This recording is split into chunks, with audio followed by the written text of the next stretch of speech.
This week we have a double portion, and we speak about the laws of leprosy. That if a person finds a discoloration, a lesion on his skin, it's on his flesh, on his skin, or it's an area where his hair is, scalp, face, and it's of a certain size, a certain intensity of whiteness. It has to be evaluated because there is very specific in what is a leprous lesion and what's not a leprous lesion. And if it meets the criteria of what a leprous lesion is, it has to be shown to the Kohen. And the Kohen has an expertise in this area, and he makes an evaluation. If it is, he pronounces the person as contaminated. And if he's contaminated, because it's determined it's a leprous lesion, he must leave all the camps of Israel. He's becomes the equivalent of a pariah. He has to go out of all the camps and be there all by himself in a secluded state. Can't interact with other people. He's in this quarantine, not because it's contractable, but because of his state of being, we'll discuss in a moment. He's like excommunicated until he recovers from this leprous state. However, until the Kohen pronounces him that it is, he generates no contamination. The contamination of a leper is the equivalent of contamination of the dead. Just as if you have a corpse in a room, anything in the room, because it's covered with a roof covering, is contaminated. If a leper is in the room, anybody who's in the room with that leper, he becomes contaminated, spiritual contamination. He gives off the same contamination as the corpse, the remains of a human being. Okay? But if the Kohen did not make the pronouncement, although he has that lesion, he's not contaminated. He doesn't have to leave the camp. It's only once he's made that pronouncement. Now, what is the cause of leprosy? A person's leper is called mitzora in Hebrew. That's what he's referred to in the Torah, mitzora. So the Midrash tells us the word mitzora, which the translation is leper, is a conjunction, it's motzi ra. That because this man speaks irresponsibly, negatively about other people, this is a consequence of irresponsible gossip, speaking badly of other people, where it has no constructive value. That's one of the reasons a person becomes a leper. And what's the measure for measure? Just as this kind of negative talk separates between man and fellow, it destroys relationships. Identically, God says, because you've brought about all this havoc through your irresponsible speech, you will be separated from your fellow, and you must go outside of the camp, all the camps, and be all by yourself. As you destroyed relationships, the homogeneous relationships between people through your negative talk, you will be taken out of the community to be all by yourself. That's the measure for measure. But it's interesting. All the commentators explain the leprosy, which is discussed in Torah, is not a degenerative disease, as what we speak about. We have leper colonies. We're not talking about that. It's purely a tag, a lesion, which is a white lesion, which shows up on the skin and has a very, very intense whiteness. That is an indication he's a leper. Nothing is degenerated. There's no regression of one's physicality. So there's a question. We find Rav, who was one of the great rabbis of the Talmud. He went out to the cemetery And he was the man he's one of the leading Torah sages of the Talmud. And he himself looks at the cemetery and he says that 99% of the people who lie in the cemetery, 99% of them died due to the evil eye. You hear this? That's his comment. 99%. What do you mean? When we think about the evil eye, person has the evil eye, you zap the person. He zapped. Now, what do you mean the evil eye? This man died because of cancer. This person died because he had a heart attack. This person died, he was mauled by an animal. Whatever reason, what do you mean it's the evil eye? What exactly does it mean? So the way it's explained is this. A human being is born with an immune system. If the immune system is strong and functions as it's meant to, it's able to deflect and insulate the person from all foreign influences which could compromise his health. But if the immune system is breached, then the person, it could contract many things. Because there's a weakness, there's a breach in the immune system. That's what it is. The question is, what weakens the immune system? The evil eye, a person who generates negative vibes, we call them vibes, negative vibes, a negative energy, that negative energy due to the evil eye could actually weaken the immune system of another person, and therefore it creates a breach. And once there's a breach, the person could become susceptible to many things. He could be susceptible to cancer, to heart attack, to infection, contracting bacteria, whatever it is, which ultimately will end his life. That's what the evil eye is. And that's what he says. Meaning, what created the breach in their immune systems that they were open for prosecution, that they could be actually compromised? It's the evil eye.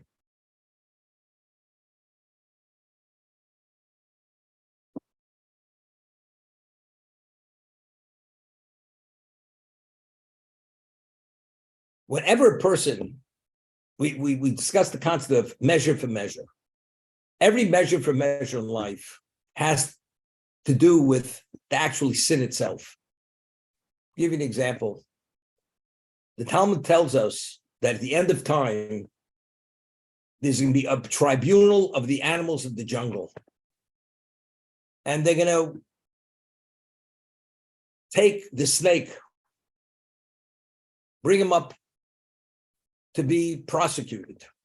And what are they going to say to the snake? They're going to say to the snake, we understand the lion, when it attacks its prey, it's for the sake of its own survival, because it benefits from the meat of the prey that it kills. The bear, which mauls its victim, takes its remains to its den and eats the remains there. And every creature which kills, it's for the sake of its own survival. But you snake, we're talking about a venomous snake. What's the value of your biting your victim?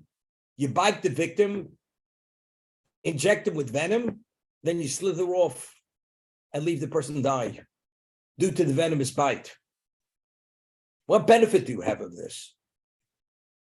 That's going to be the claim against the snake. So the snake is going to answer by quoting a verse in Proverbs, "Ma yisro lebal loshen." Why am I more culpable than the one who speaks loshen hara, who speaks irresponsibly? The man speaks negatively about other people. He bites his victims and lets the person die. What benefit do you have from that? You share information with other people, which is destructive information, not constructive. It has no value. But why? Because it gives me a sense of empowerment when I could speak negatively about someone just to take them down. Otherwise, what's the value? Has no other value. So the snake says to this tribunal of animals, why am I worse than the human being who speaks lashon hara? And it's a good point. Therefore, when the person behaves this way, he's no better than the snake. Now let's understand something. When a person sins, why does he sin? Because of his soul or because of his physicality? From where does sin emanate from? The inclination to be drawn to sin is due to our neshama or due to our physical makeup, that we have an animalistic component to our being. It's understood. Drives, passions. That's all due to our physicality. Has nothing to do with our soul. It's just the physicality has the upper hand, has the better of us. So therefore, if every sin emanates from the physicality, what is the consequence? That means it creates a deficiency. It causes the physicality now to function defectively. How does that manifest itself? When there's a breakdown in the physicality due to sin, heart attack, cancer, blood disease, leukemia, stroke, whatever it is, but that's all in the physicality of the person. But if the tribunal of animals say the snake's behavior, we don't find it within the realm of animals, because every animal, when it kills or does, it's for the sake of its own survival. A person steals, a person lusts, whatever it is, that's all part of the animal. That's animal behavior. But the snake is not part of the animal behavior. It's just an essence of evil. What's the essence of evil? It doesn't manifest itself in the physicality. So how do we know that the person has reached a level of intolerable level of evil? God puts a tag on him. The tag is called leprosy. It's a white lesion. There's no degeneration of the physicality of the person. But God is labeling the person, says, you've gone beyond the pale. You're no longer worthy to be associated with your fellow human being. You have to go outside of all the camps. Not to be associated with other human beings. Because as your irresponsible speech destroyed relationships and took people down without you having a benefit, you yourself will be outside the camp. You'll be a fully functioning human being outside the camp. But in terms of your physicality, it's there. But in terms of your value is no longer there. You become a pariah. That's why leprosy doesn't manifest itself as every other disease or every other mishap which happens to a person. How does a person recover from leprosy? A person sometimes is a leper for the rest of his life. Never could come back into the camp. So the Torah tells us when a person feels he's recovering from the lesion, as we said, the only person who can make this pronouncement to be contaminated or has recovered is only the Kohen. Nobody else. Now the question is why? So over here, there's a Sepharno who's one of the commentaries cites a verse from Malachi, from the prophet. And he says, V'ro HaKohen, and the Kohen will look at and examine this lesion. Zeres HaKosov, it's a divine decree, Shlotia Tumas Negoim Tyros El Kohen, for the person to enter into a contaminated status or to be removed from the status to a pure status can only come through the pronouncement of the Kohen. Why? And he quotes the verse in Malachi. Ki sipse Kohen yishmu das. The lips of the Kohen are the keepers of the faith. The Yoru lemenuga lefash ma'isov. Which tribe is responsible for the spirituality of the Jewish people? The Kohen. The Kohen is the officiant of God. He's God's representative who's responsible for the spirituality of Jewish people. So he will teach this person who's been victimized through his own misbehavior how to deal with his issue, how to do tshuva, how to pray, and he will pray for him. that God should have mercy, that he should recover from this. Because again, this is not a physical ailment, but rather this is a spiritual failing, which is so extreme that God says you're no longer worthy to live among your own kind. The Yispalel al Atzmo, the Yispalel Gama Kohen, Olav. He should pray for himself to give the person appreciation for the wrong, and the Kohen will pray on his behalf. But without this, that's the only way the person enters into the state or could be removed from the state.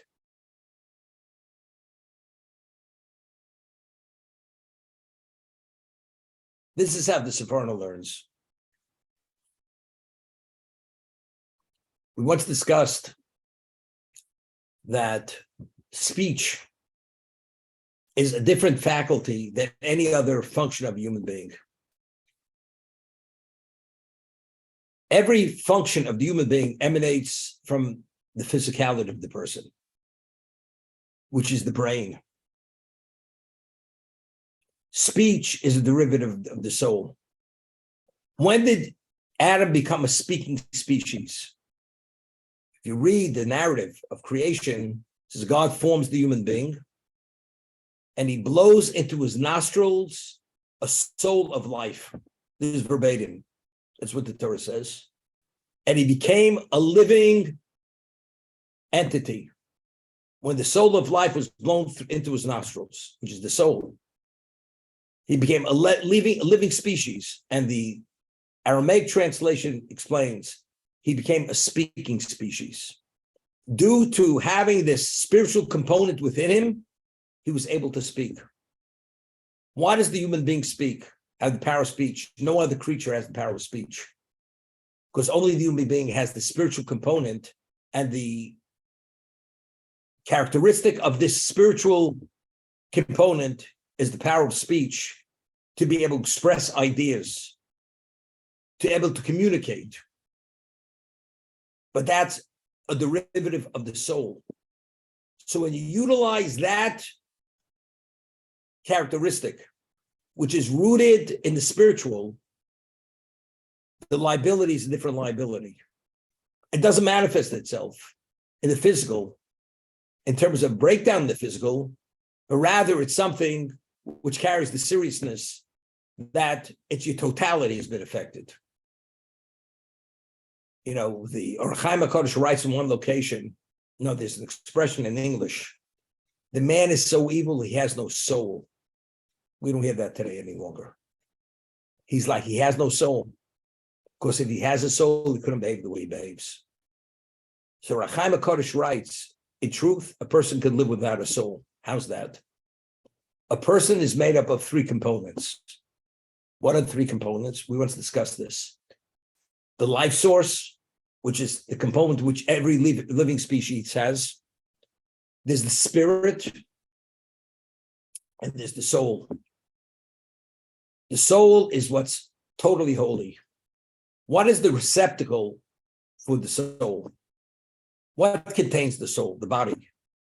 What happens if the body has become so putrefied through man's misbehavior that it's no longer an appropriate location for the soul to be associated with that location? You know what happens? The soul detaches itself and cannot be associated or dwell within that body. So all that remains is the life source and the spirit, but the soul that detaches itself. That person is called the person who lives without a soul. And therefore we say, Rishon b'chayei pruim mesim. An evil person is truly evil. Even when he's alive, he's like a dead man. Because a living person has a soul.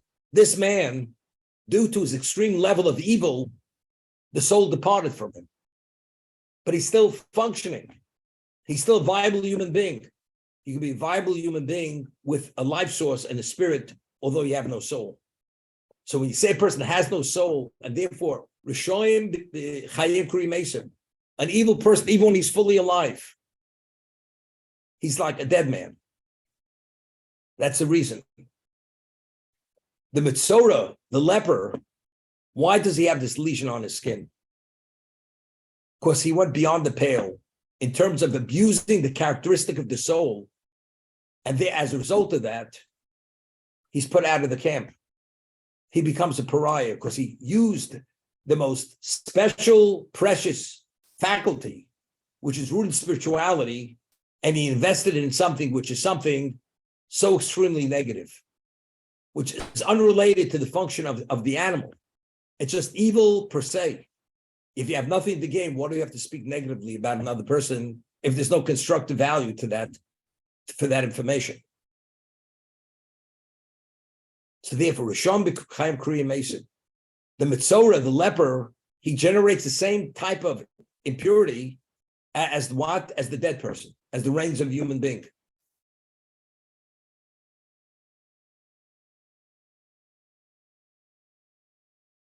It's very interesting. It says one who speaks Lashon Hara, it's the equivalent of violating the 3 cardinal sins. I mean, hearing those words, I mean, it doesn't sound like it makes much sense. Person commits murder, God forbid, commits adultery, incest, does idolatry.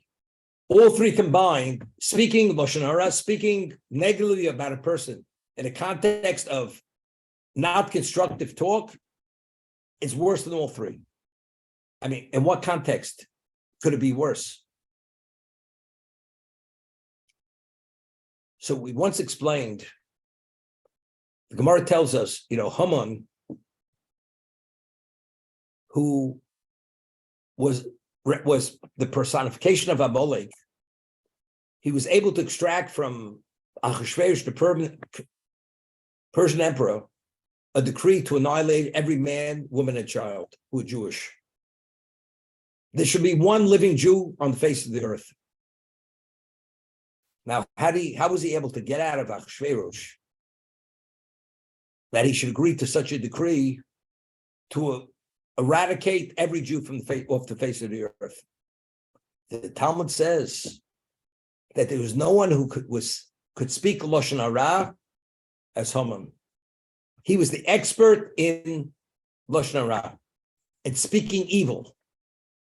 He was able to speak evil in a way where he could touch another person, where he could enrage the person. I'll give you an example. It's very interesting. You have a good friend and you need a favor. And until you needed that favor, you only saw this person in a positive light. And now you need a favor, and he turns you down on the favor. And he says, I'm sorry, I can't help you. And you're upset because you feel he should have helped you. And this help would have made a difference in your life. In one moment, not saying anything negative about that person, all of a sudden you see him, put him in a negative light. He's framed negatively. And you have no problem unloading everything negative about this person because he did not accommodate your need that you believed he should have accommodated you. Does that make sense? A moment ago, you saw him only in the most positive. Now, because he did not hone up to your request and you're upset, all you see is negative. You see no positive. What does that mean?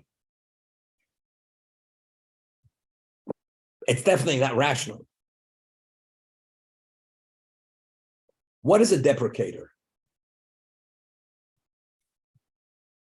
A deprecator is a person, regardless of the qualities that a person may possess the other person, what the person zooms in on is on that one negative characteristic, and he's able to magnify it to a degree that all the other positive value take the back burner.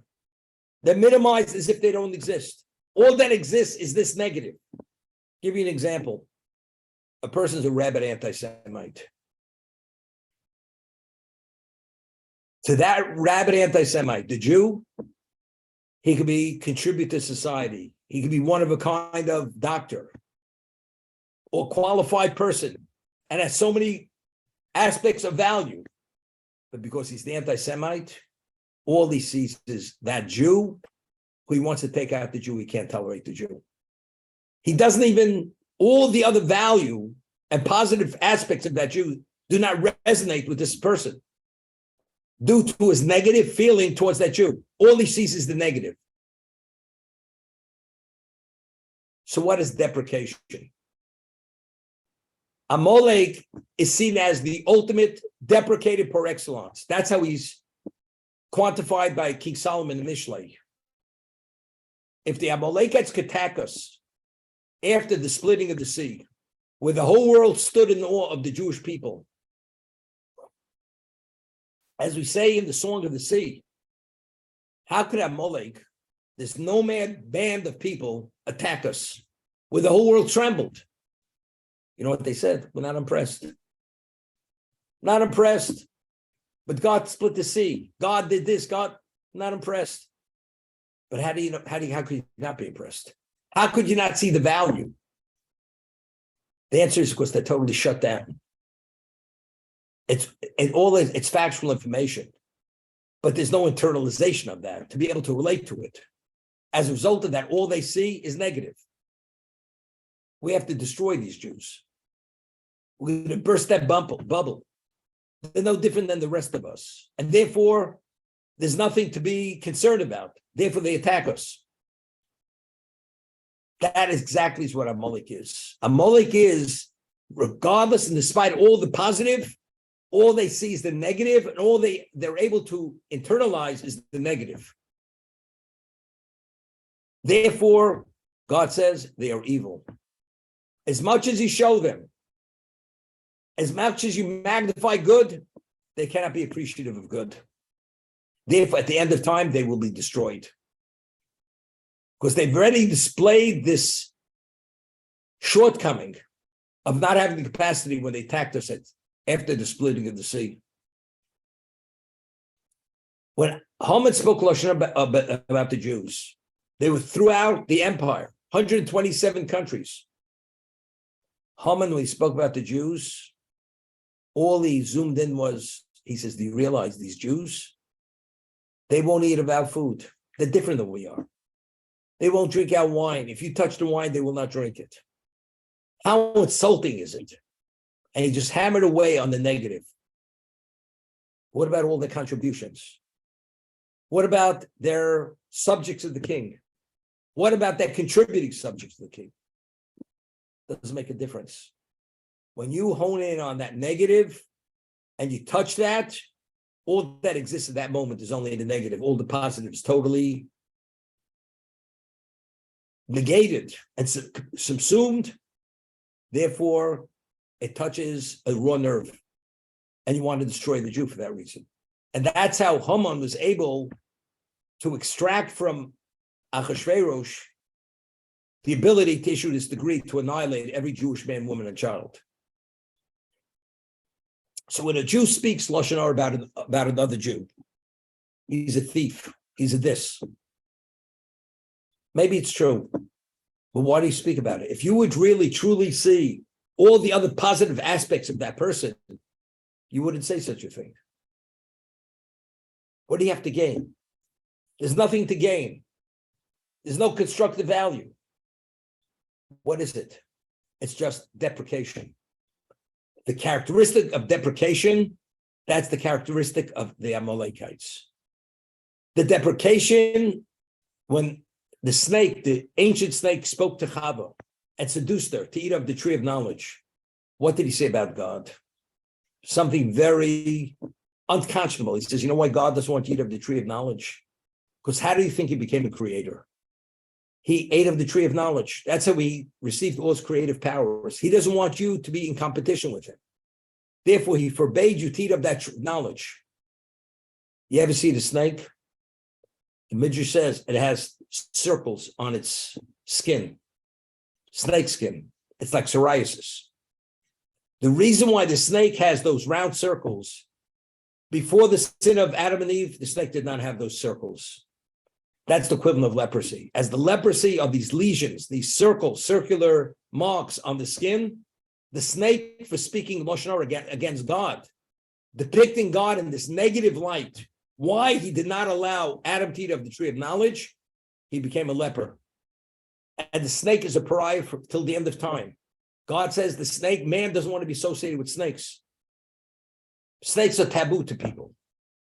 They want to destroy snakes. Because the snake itself is the origin of Lashon Hara.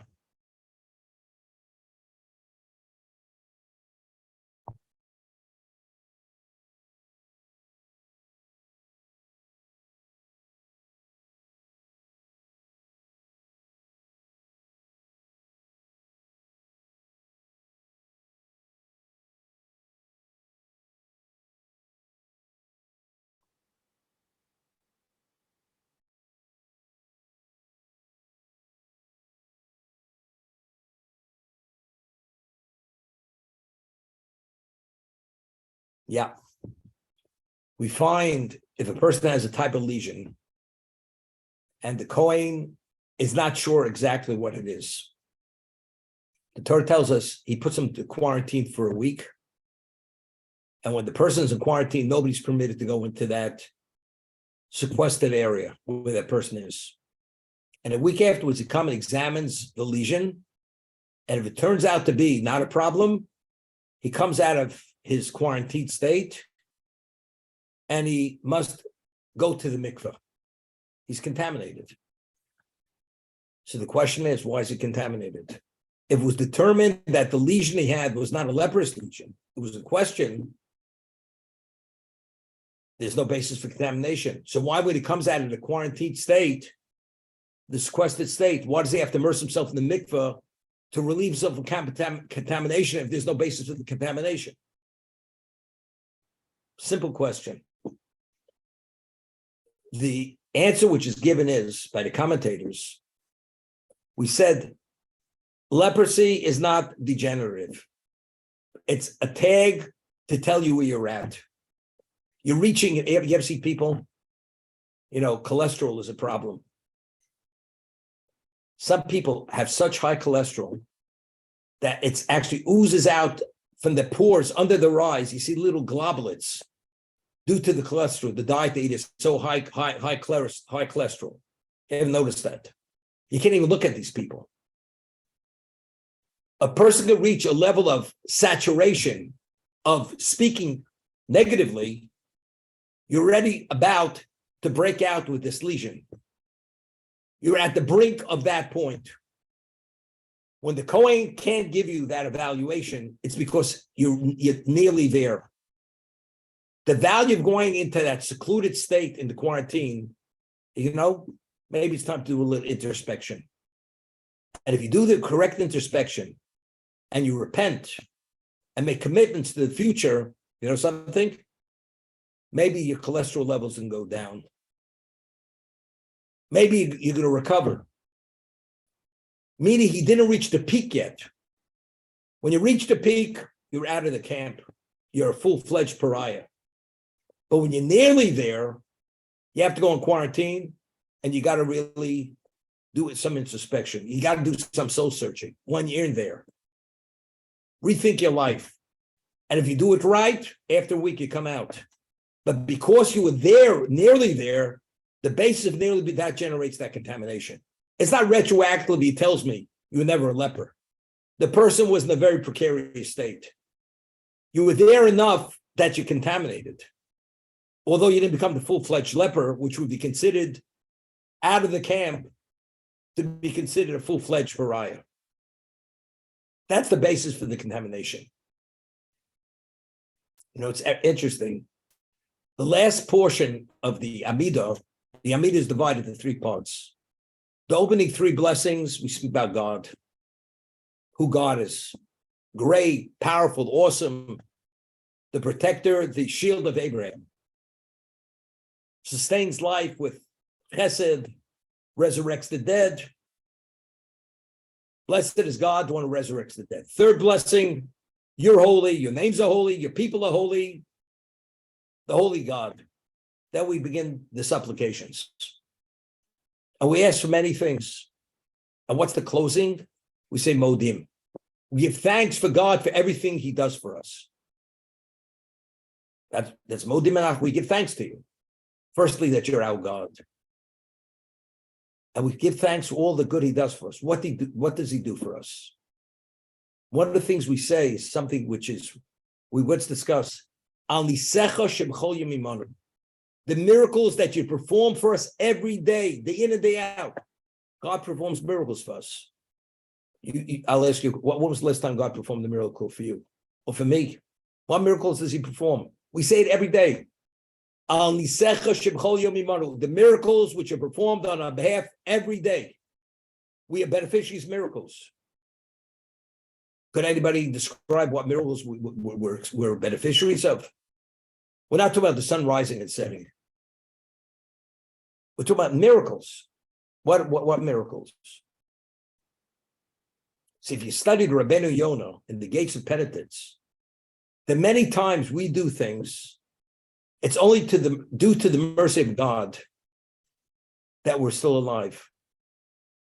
It's only because God's continuous intervention, who does not allow the attribute of justice to reign in on us. And he allows us to continue functioning as if we're sin-free. But that takes direct God's intervention, not to allow there should be any compromise on our existence. These are the miracles we experience continuously. We're not even aware of it. The man who has this lesion, which is questionable, he's put into quarantine. He doesn't even realize where he's at. But that the coincidence you have to go into quarantine, he's the expert. He's telling you, you're nearly there. It's like a person goes and he has high sugar levels. And the doctor says, you're pre-diabetic. The way, unless you lose weight, start exercising, and maintain a very strict diet, within a few months, you're full-fledged, full-blown diabetic. And once you're there, you don't come back. You don't come off it so easily. That's what it is. We're all there, nearly there, God forbid. And God needs that continuous intervention in our lives, which are miracles, that God forbid we should not be there, that we should be able to be continuous functional people to maximize on the opportunities of life. That's the reality of our lives.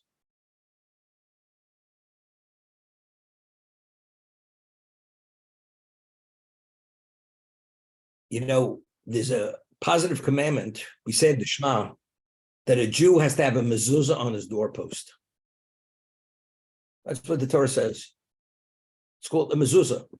It's a piece of parchment that has the two first paragraphs of the Shema. That's what's on that parchment. And you put it on your doorpost. What exactly is the significance of that? You have to do it. So the Midrash says something interesting. Normally, a king has a palace. What does he have? He has gatekeepers at every door, protecting the palace, protecting the king of the palace. With us, it's just the opposite. We put the mezuzah on the doorpost, and the king stands outside and protects us. To the contrary, could you imagine? God stands watch at our doors to protect us from evil not coming into our homes. It's what we call a shmirah. It provides a protection for our homes. That's what the mezuzah is. You know what that is? You never know what could come in to your home. There's enough out there that, God forbid, our lives can be compromised in a moment, but they're not, because God is watching over us. And we give a blessing way that God should watch over you. And that's part of our vernacular. God should watch over you. But that's al nisecha. Those are the continuous miracles that we're not even aware of, that God is watching over us. That's why he wards off all this, which could happen, what doesn't happen. So we're always in the position of being in quarantine, not realizing how badly we need that quarantine to introspect, to make corrections in our lives and continuously upgrade. Most people, I'd say 99% of people, we coast through life. We're satisfied where we're at, we just coast. Unless you do something extremely negative, it doesn't touch our conscience. And we said we're doing okay. Not realizing that we're not doing okay. We only believe we're doing okay because God continuously catches us before we fall. But if he doesn't catch you and you fall on your face, you need reconstructive surgery to reconstruct your face, because you'd smash your face otherwise. We'd have other injuries. But he's always catching you, so you don't realize how precarious your state is. But these are the miracles which are ongoing miracles. And that's why a person has an obligation to introspect every day, because we know we're not perfect, but we think it's okay. We're not that imperfect, but you have to realize any degree of imperfection, if it could be corrected, it's too imperfect, and therefore it has to be corrected.